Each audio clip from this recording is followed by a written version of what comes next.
ভারত ও বাংলাদেশের সংঘাত এবার চরম জায়গায় পৌঁছালো। আজকে বাংলাদেশে হতে চলা $115 মিলিয়ন একটি প্রজেক্টকে বন্ধ করলো ভারত। এই প্রজেক্ট যদি হতো বাংলাদেশে, তাহলে বাংলাদেশের নির্দিষ্ট একটি অঞ্চলের পরিকাঠামো এবং চেহারা সম্পূর্ণভাবে বদলে যেত। কিন্তু কেন হঠাৎ করে ভারত এই সিদ্ধান্ত নিল? দেখুন, ভারত এই বাংলাদেশকে নিয়ে যদি আপনি ডিপ্লোম্যাটিক স্ট্যান্ডটা দেখেন, তাহলে প্রথম থেকে দেখবেন ভারতবর্ষ কিন্তু প্রথমেই এই বাংলাদেশের বিপক্ষে কোনো স্টেপ নেয়নি। ভারতবর্ষ কিন্তু ধীরে চলো নীতিতে বিশ্বাস করেছিল, কিন্তু অপোজিট দিক থেকে এত অপরিপক্ক কিছু রাজনীতিবিদ বাংলাদেশকে চালাচ্ছেন, তার জন্য কিন্তু ভারতবর্ষ এই ধরনের কড়া একাধিক পদক্ষেপ নিতে শুরু করেছে। প্রথমে তারা চীনকে ইনভাইট করলেন, পরবর্তীকালে তারা পাকিস্তানকে জায়গা দিলেন, এমনকি বাংলাদেশের সরকারের পক্ষ থেকে ঘোষণা করে দেওয়া হলো পাকিস্তানিদের জন্য ভিসা অলমোস্ট সহজভাবে ফ্রি একটা প্রসেসের মাধ্যমে তারা পাবেন বাংলাদেশে যদি তারা আসতে চান। শেখ হাসিনা করাচি থেকে বিমান পরিষেবা বাংলাদেশে সম্পূর্ণভাবে বন্ধ করেছেন, মোহাম্মদ ইউনূস এসে সেই পরিষেবাও চালু করে দিলেন। অর্থাৎ এই সরকারের মোটিভটাই হলো যে কোনো প্রকারে দক্ষিণ এশিয়ার সন্ত্রাসবাদকে গুরুত্ব দিতে হবে এবং সন্ত্রাসবাদকে প্রশ্রয় দিয়ে ভারত বিরোধী বিভিন্ন অ্যাক্টিভিটিকে সংগঠিত করতে হবে। এরপরেই ভারতবর্ষ কিন্তু একাধিক অ্যাকশন শুরু করে। কিছুদিন আগে ভারতবর্ষ যে অ্যাকশন নিয়েছিল তা আপনারা অনেকেই জানেন। ল্যান্ড পোর্টের মাধ্যমে যে ব্যবসা বাণিজ্য হয় তা সম্পূর্ণভাবে বন্ধ হয়ে যায়। আর এই মুহূর্তে বাংলাদেশের ব্যবসায়ীরা যেরকম বিপুল ক্ষতির সম্মুখীন হয়েছেন, তার রেকটিফিকেশন কিভাবে সম্ভব, মোহাম্মদ ইউনূস সরকারের কাছে সেই উপায় নেই। আর এবার ওরা কি করলেন? এবার ভারতবর্ষের সঙ্গে একটি ডিফেন্স ডিলকে প্রাথমিকভাবে ক্যান্সেল করে দিলেন। সেই ডিফেন্স ডিলের পরিমাণ কত ছিল জানেন? মাত্র $21 মিলিয়ন। সেই ডিফেন্স ডিল শেখ হাসিনা করে গেছিলেন 1920 সালে। যদি এই ডিলকে বাস্তবায়িত করা যেত তাহলে বাংলাদেশেরই কিন্তু লাভ হতো, কিন্তু তারা শুধুমাত্র প্রতিহিংসাপরায়ণ রাজনীতি করতে গিয়ে বাংলাদেশের সঙ্গে ভারতবর্ষের এই ডিফেন্স ডিলকে সম্পূর্ণভাবে বাতিল করে দেয়। বাংলাদেশ সরকারের সঙ্গে এক্ষেত্রে ডিলটি হয়েছিল Garden rich Ship Builder Limited, Kolkata based একটি কোম্পানি, যারা বাংলাদেশের জন্য অ্যাডভান্স ওশিয়ান গোয়িং ট্যাঙ্ক তৈরি করার একটা প্রস্তাব কিন্তু তারা দিয়েছিলেন এবং বাংলাদেশ সরকার সেই প্রস্তাবে রাজি হয়। অর্থাৎ ভারতবর্ষের সঙ্গে একাধিক ক্ষেত্রে সামরিক চুক্তিতেও কিন্তু বাংলাদেশ জড়িয়ে পড়েছিল, যা এবার তারা প্রতিহিংসার বশে একটা ছোট্ট ডিলকে তারা ক্যান্সেল করে জনসমাজের কাছে হিরো হওয়ার চেষ্টা করলেন। কিন্তু আসলে এই ডিল ক্যান্সেল করার পর Garden reach ship builders private লিমিটেডের অর্থাৎ ভারতের ন্যূনতম কোনো ক্ষতি হলো না। আর কাল বিলম্ব না করে ভারতবর্ষের পক্ষ থেকেও একটা কড়া প্রত্যাঘাত কিন্তু এলো। ভারতবর্ষ এবার বাংলাদেশে $115 মিলিয়ন একটি ইকোনমিক করিডর জোনের প্রজেক্টকে সম্পূর্ণভাবে বাতিল করলেন। শেখ হাসিনার সঙ্গে ভারতের যে চুক্তি হয়েছিল সেখানে বলা হয়েছিল বাংলাদেশের বঙ্গবন্ধু শেখ মুজিব যে সিটি আছে সেই সিটির কাছাকাছি 13,000 একরের জমির উপর একটি ইকোনমিক করিডোর জোন তৈরি হবে এবং সেই করিডোর জোনটি হবে চট্টগ্রাম বন্দরের অত্যন্ত কাছে এবং সেই বন্দরের পোশাকি নাম, এই বন্দরকে কেন্দ্র করে ইকোনমিক করিডোরটার পোশাকি নাম ছিল মিরসরল ইকোনমিক জোন। এই মিরসরল ইকোনমিক জোনের যে প্রজেক্ট, তার পিছনে ভারতবর্ষ $115 মিলিয়ন লাইন অফ ক্রেডিটে বাংলাদেশকে দিচ্ছিল। এই মুহূর্তে দাঁড়িয়ে ভারত সরকারের পক্ষ থেকে ঘোষণা করে দেওয়া হলো এই টাকা তারা আর বাংলাদেশকে দেবে না।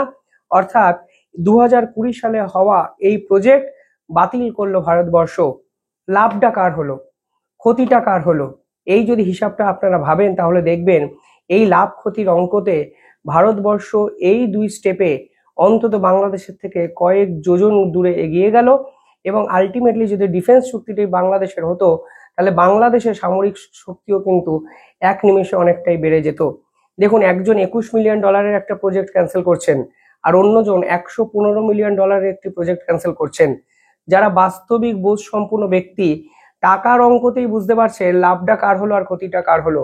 বাংলাদেশ $21 মিলিয়ন একটা প্রজেক্ট ক্যান্সেল করে ভাবলেন ভারতবর্ষকে সম্পূর্ণভাবে শেষ করে তারা দিলেন। পাল্টা ভারতবর্ষ $115 মিলিয়ন যে প্রজেক্ট ক্যান্সেল করলেন সেই প্রজেক্ট এখন কে করে সেটাই একটা বড় প্রশ্ন। ভারতের সঙ্গে এই ডিফেন্স চুক্তি বাতিল করে বাংলাদেশ হয়তো পাকিস্তানের কাছে যাবে, পাকিস্তান হয়তো এই ধরনের প্রজেক্টই করবেন, কিন্তু আলটিমেটলি পাকিস্তান না করলে চীন, চীন না করলে পাকিস্তান, কেউ না করলে তুরস্ক। এই যদি ইকুয়েশন বাংলাদেশের এই সরকার মেনটেন করতে চান তাহলে কিন্তু বাংলাদেশ দক্ষিণ পূর্ব এশিয়ার পলিটিক্সে অত্যন্ত ভয়াবহ জায়গায় গেছে এবং ভবিষ্যতে কিন্তু আরো খারাপ জায়গায় যাচ্ছে, তা কিন্তু আমরা মিলিয়ে নিন। কারণ ভারতবর্ষ যদি ব্যবসা বাণিজ্য বন্ধ করার দিকে সম্পূর্ণভাবে চলে যায়, তাহলে এই বাংলাদেশের উদ্ধারকর্তা হিসাবে এই পৃথিবীতে কেউ এগিয়ে আসবে বলে অন্তত বর্তমান সময়ে দাঁড়িয়ে তো আমার মনে হচ্ছে না। কারণ এই সরকারকে আন্তর্জাতিক মহল রেকগনাইজই করে না। এই সরকার মানে নির্বাচিত সরকার নয়, এই সরকারের সাথে সেনাপ্রধানের বিরোধ। এই সরকারের মাথায় যিনি বসে আছেন মোহাম্মদ ইউনূস, তিনি আসলে স্বার্থপর এবং ক্ষমতালোভী একজন ব্যক্তি। তিনি ক্ষমতার জন্য দেশের নির্বাচনকে পিছিয়ে দিচ্ছেন এবং দেশের নির্বাচনকে পিছিয়ে দেওয়ার জন্য কালকে একটি পদত্যাগ নাটক অবধি করেছিলেন। তিনি দেখার চেষ্টা করেছিলেন তার পপুলারিটি অ্যাকচুয়ালি কোথায় গিয়ে দাঁড়িয়ে। তিনি দেখলেন তার পোষা 2-3 জন ছাত্রনেতা ছাড়া কেউ তাকে পদত্যাগে বাধা দিচ্ছে না। নির্লজ্জের মতো তিনি আজকে নাকি ঘোষণা করে দিয়েছেন তিনি নাকি পদত্যাগ করবেন না। অর্থাৎ বাংলা সেই প্রাচীন পুরনো প্রবাদ, যতক্ষণ না হচ্ছে দেহত্যাগ ততক্ষণ আমি করছি না পদত্যাগ। মোহাম্মদ ইউনূস পদত্যাগ না করে ভারতের বিপক্ষে আবার প্ল্যান পরিকল্পনা করা শুরু করলেন। ভারতবর্ষ পাল্টা দিল $115 মিলিয়ন একটি চুক্তি বাতিল করে। সরকারের যদি এই দূরদর্শিতা হয়, তাহলে বিশ্বাস করুন একটা দেশ কখনোই ঘুরে দাঁড়াতে পারে না। আজকে সেনাপ্রধানের সাথে মোহাম্মদ ইউনূসের বিরোধের জায়গাটা কোথায় ছিল? মানব করিডরকে নিয়ে। মানব করিডর তারা আমেরিকানকে দেবে, সেই আমেরিকানরা বাংলাদেশে আসবে এবং বাংলাদেশ থেকে অস্ত্র সাপ্লাই করবে আরাকানদের কাছে। পরবর্তীকালে মায়ানমারে গৃহযুদ্ধ হবে আর গৃহযুদ্ধে জড়িয়ে পড়বে বাংলাদেশ।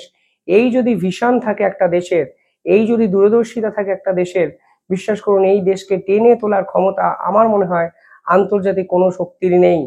একের পর এক দেশ শুধু এই বাংলাদেশকে ব্যবহার করে যাবে আর বাংলাদেশ সাধারণ মানুষের কাছে হিরো হওয়ার জন্য ভারতের সঙ্গে প্রজেক্ট বাতিল করবে। ইতিমধ্যেই ভারত যে অত্যন্ত নিপুণ দক্ষতায় বাংলাদেশকে ঘিরে ফেলেছে তা হয়তো তারা বুঝতেও পারছে না। কালকে গার্ডেন রিচের এই প্রজেক্ট বাতিল করার পর Garden reach ship builders private লিমিটেডের পক্ষ থেকে একটি প্রেস কনফারেন্স করা হয়। তারা বলে দেখুন আমাদের বাৎসরিক টার্নওভার 23,000 কোটি টাকা। স্পেসিফিক্যালি যদি বলেন তারা বলেছে 22,700 কোটি টাকা। এর মধ্যে বাংলাদেশ ক্যান্সেল করেছে 80 কোটি টাকার একটি প্রজেক্ট। অর্থাৎ আমাদের যা টার্নওভার তার 1% নয়। তাহলে আমরা চিন্তা করব কেন? এই প্রজেক্ট ক্যান্সেল করার পর বাংলাদেশের ক্ষতি হলো, কারণ এই রেঞ্জে এই কম টাকায় বিশ্বের কোনো আধুনিক দেশ এই ধরনের অ্যাডভান্স ওশিয়ান গোয়িং ট্যাঙ্ক তৈরি করতে পারবে না। ফলে ক্ষতিটা তো বাংলাদেশের হলো। আর garden reach ship builders private লিমিটেডের মতো বৃহৎ একটা কোম্পানির কাছে 80 কোটি টাকার টার্নওভার নষ্ট হয়ে যাওয়া বা বাতিল করে দেওয়া আলটিমেটলি কিছু না। তারা কালকে প্রেস কনফারেন্সে এই কথাই বলেছেন এবং সব থেকে বড় প্রশ্ন হলো তারা বাংলাদেশের সাথে ভারতের এই সম্পর্ক নিয়ে এক বড় সড় প্রশ্ন চিহ্ন তুলে দিয়েছেন। আর এরপরেই ভারত সরকার $115 মিলিয়ন ইকোনমিক করিডোর তা বাতিল করলো, যা পার্টিকুলারলি 23,000 একর জমির উপর করার একটা কথা ছিল এবং 23,000 একর জমির উপর যদি এই ধরনের প্রজেক্ট হতো তা বিশ্ব মানের হতো এবং বাংলাদেশের সামগ্রিক চেহারা, চট্টগ্রাম বন্দর কেন্দ্রিক সামগ্রিক চেহারা কিন্তু বদলে যেত। আমার বড় প্রশ্ন, এই যে নিজেদের মধ্যে দড়ি টানাটানি হচ্ছে, এতে সাফারটা কে করছে? এতে সাফার করছে বাংলাদেশের সাধারণ মানুষ, যারা আসলে আবেগের বশবর্তী হয়ে মোহাম্মদ ইউনূসকে আজকে আন্তর্জাতিক স্তরের সেরা শাসক হিসেবে ভাবছেন। কিন্তু আপনারা বলুন যে ইউনূস বলেছিলেন আজকের পর পৃথিবীর সমস্ত দেশ বাংলাদেশের কাছে আসবে, বাংলাদেশ কারো কাছে যাবে না। সেই কথাটা ঠিক কোথায় গিয়ে দাঁড়িয়ে আছে? আইন শৃঙ্খলা, ব্যবসা বাণিজ্য বিভিন্ন ক্ষেত্রে আজকে বাংলাদেশ পিছিয়ে গেল এবং শেষ 8 মাসে বাংলাদেশ এক ধ্বংসস্তূপ বা নরকে পরিণত হলো, যা থেকে উত্তরণের চেষ্টা এই মুহূর্তে কেউ করলেও করতে পারবেন বলে আমার অন্তত মনে হয় না। অর্থাৎ সংঘাত গেল চরম জায়গায়, ভারতের পাল্টা এফেক্ট, পাল্টা অ্যাটাক। বাংলাদেশ কিন্তু আস্তে আস্তে আস্তে আস্তে ধ্বংসের দিকে নিয়ে যাচ্ছে এবং ভারতের এই চালগুলোকে সামলানোর ক্ষমতা অবধি তারা দেখাতে পারছে না। কিভাবে দেখছেন আপনারা পুরো বিষয়টা? কমেন্টে জানাবেন আপনাদের উত্তর। ধন্যবাদ।